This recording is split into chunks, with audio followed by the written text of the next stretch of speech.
بسم اللہ الرحمن الرحیم۔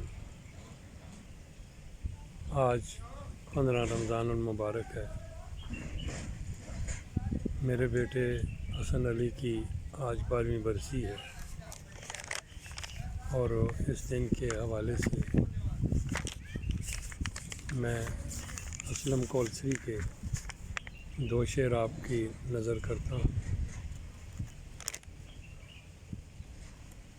تو جانب صحرائے عدم چل دیا تنہا، تو جانب صحرا عدم چل دیا تنہا، بچے تو گلی میں بھی اکیلے نہیں جاتے،